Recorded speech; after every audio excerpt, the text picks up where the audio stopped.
గుంతకల్లు నియోజకవర్గంలో 2019 ఎన్నికల్లో వైఎస్ఆర్సీపీ అభ్యర్థి వై వెంకట్రామరెడ్డికి దాదాపుగా 48,000కు పైగా మెజార్టీ వచ్చింది. 2024 ఎన్నికల్లో తెలుగుదేశం పార్టీ అభ్యర్థి గుమ్మనూరు జయరాంకు కేవలం 6,000 ఓట్ల మెజార్టీ మాత్రమే వచ్చింది. ఈ రెండు మెజార్టీలను పరిశీలించినప్పుడు ఇక్కడ వైఎస్ఆర్సీపీకి ఉన్నటువంటి పట్టును అర్థం చేసుకోవచ్చు. ఇక్కడ వైఎస్ఆర్సీపీకి పట్టు ఉంది కాబట్టే 2019 ఎన్నికల్లో ఆ స్థాయిలో మెజార్టీ వచ్చింది.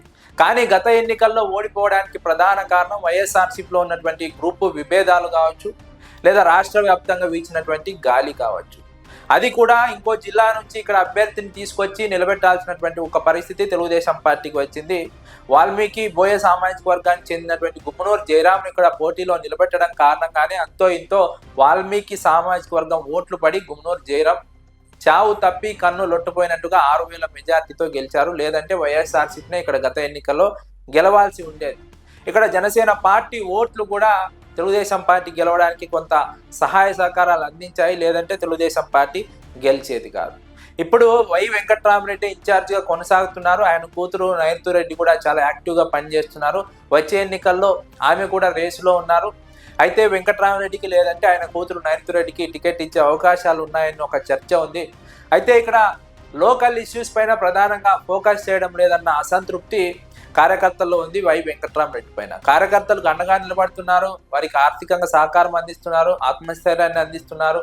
కేసులు పెట్టినా, దాడులు చేసినా, దౌర్జన్యాలు చేసినా అండగా నిలబడే ప్రయత్నం చేస్తున్నారు. కానీ లోకల్ ఇష్యూస్ పైన ఫైట్ చేయడం లేదు. స్థానిక సమస్యలపై ఫైట్ చేయడం ద్వారా ప్రజల మనసు చొరగొనవచ్చు. అదే సమయంలో మరింత లోతుగా ప్రజల్లోకి వెళ్ళొచ్చు. పార్టీ కార్యక్రమాలు నిర్వహిస్తున్నారు రాష్ట్ర వ్యాప్తంగా పిలుపునిచ్చినప్పుడు. కానీ లోకల్ సమస్యలను ఫోకస్ చేయడం లేదు. లోకల్ సమస్యలను ఫోకస్ చేయడం ద్వారా, ఎమ్మెల్యే అవినీతి అక్రమాలను ఎండగట్టడం ద్వారా, ఎమ్మెల్యే లేదా తెలుగుదేశం పార్టీ బాధితులకు అండగా నిలబడడం ద్వారా మరింత లోతుగా ప్రజల్లోకి వెళ్ళొచ్చు, ప్రజల అభిమానాన్ని చురుగొనవచ్చు అని విశ్లేషకులు అంచనా వేస్తున్నారు. ఇక్కడ వెంకట్రామరెడ్డి అక్కడ మాత్రం కొంత వెనుకబడి ఉన్నారు. అదే సమయంలో లోకల్ ఇష్యూస్ను సోషల్ మీడియా ద్వారా ప్రజల్లోకి తీసుకువెళ్లే ప్రయత్నం చేయాలి.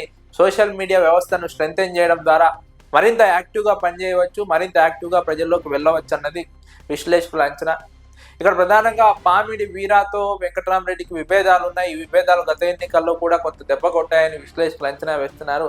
పామిడి వీరాను కలుపుకొని వెళ్తే ఇక్కడ వచ్చే ఎన్నికల్లో వైసీపీ అభ్యర్థిగా నైరుతిరెడ్డి పోటీ చేసినా, వెంకట్రామరెడ్డి పోటీ చేసినా, మరొకరు పోటీ చేసినా విజయం తథ్యమని విశ్లేషకులు అంచనా వేస్తున్నారు. ప్రధానంగా ఇక్కడ గ్రూపు విభేదాలను పరిష్కరించుకోగలిగితే, సమసిపోయే విధంగా వ్యవహరించగలిగితే, కలుపుకొని వెళ్లే విధంగా ప్రయత్నించగలిగితే వైఎస్ఆర్సీపీ చాలా అడ్వాంటేజ్గా ఉంటుందని విశ్లేషకులు అభిప్రాయపడుతున్నారు. ఎందుకంటే ఇది వైఎస్ఆర్సీపీకి ఎడ్జ్ ఉన్నటువంటి ప్రాంతం, పట్టున్నటువంటి ప్రాంతం. 2019 ఎన్నికల మెజార్టీని చూస్తేనే అర్థం చేసుకోవచ్చు ఇక్కడ ఎంత పట్టు ఉందో, ఇక్కడ ఎంత వైఎస్ఆర్సీపీకి బలం ఉందో. గుమ్మనూరు జయరాం కూడా వచ్చే ఎన్నికల్లో పోటీ చేసే అవకాశం ఉండకపోవచ్చు. గుంతకల్ నియోజకవర్గం నుంచి ఆయన ముఖ్యంగా ఆలూరు పైన ఫోకస్ చేశారు కాబట్టి గుంతకల్ నుంచి మళ్ళీ పోటీ చేస్తారా లేదా అన్న దానిపైన స్పష్టత లేదు గుమ్మనూరు జయరాంకే. కాబట్టి ఇక్కడ యాక్టివ్గా పనిచేయడం ద్వారా, ప్రజల్లోకి మరింత బలంగా వెళ్ళడం ద్వారా, ఈ గ్రూపు విభేదాలను, సమస్యలను పరిష్కరించుకోగలగడం ద్వారా వెంకట్రామరెడ్డి మరింత ఎడ్జ్ని సాధించవచ్చు, మరింత పట్టును పెంచుకోవచ్చు అని విశ్లేషకులు అంచనా వేస్తున్నారు. ముఖ్యంగా ప్రజల్లోకి బలంగా వెళ్ళాలి, బాధితులకు అండగా నిలబడాలి. ఇక్కడ ప్రభుత్వ అసంతృప్తిని క్యాష్ చేసుకోవాలంటే ఖచ్చితంగా వాటిని ఫోకస్ చేయాలి, వాటిని హైలైట్ చేయాలి, ప్రజల్లోకి వెళ్ళాలి. గతంలో జగన్మోహన్ రెడ్డి ఏం చేశారు, ఇప్పుడు వీళ్ళు ఏం చేస్తున్నారు, ఎవరి వల్ల మంచి జరిగిందన్న అంశాలను ప్రజలకు వివరించగలిగితే ఖచ్చితంగా అది వైఎస్ఆర్సీపీకి అడ్వాంటేజ్గా మారుతుంది. లోకల్ ఇష్యూస్ పైన ఫోకస్గా వెళ్లాల్సిన అవసరం ఉందని విశ్లేషకులు అంచనా వేస్తున్నారు. గుమ్మనూరు జయరాం పైన ఇప్పటికే వ్యతిరేకత ఉంది. తెలుగుదేశం పార్టీలో కూడా గ్రూపులు ఉన్నాయి, విభేదాలు ఉన్నాయి. మాజీ ఎమ్మెల్యే జితేంద్ర గౌడ్ వర్గం గుమ్మనూరు జయరాంతో కలిసి వెళ్లే పరిస్థితి లేదు. ఇక్కడ తెలుగుదేశం పార్టీలో గ్రూపు విభేదాలు ఉన్నాయి, సమస్యలు ఉన్నాయి. స్థానిక నాయకులకు గుమ్మనూరు జయరాంకు పడడం లేదు. గుమ్మనూరు జయరాం బయట జిల్లా నుంచి వచ్చారు. స్థానిక నాయకులకు అవకాశాలు ఏమాత్రం రావడం లేదన్న అసంతృప్తి ఉంది. వీటన్నిటిని కూడా క్యాష్ చేసుకోవడం ద్వారా, అసంతృప్తిగా ఉన్నటువంటి నేతలను వైసీపీలోకి ఆహ్వానించడం ద్వారా ఇక్కడ వెంకట్రామరెడ్డి గెలవడానికి వచ్చే ఎన్నికల్లో చాలా అవకాశాలు ఉన్నాయని విశ్లేషకులు అంచనా వేస్తున్నారు.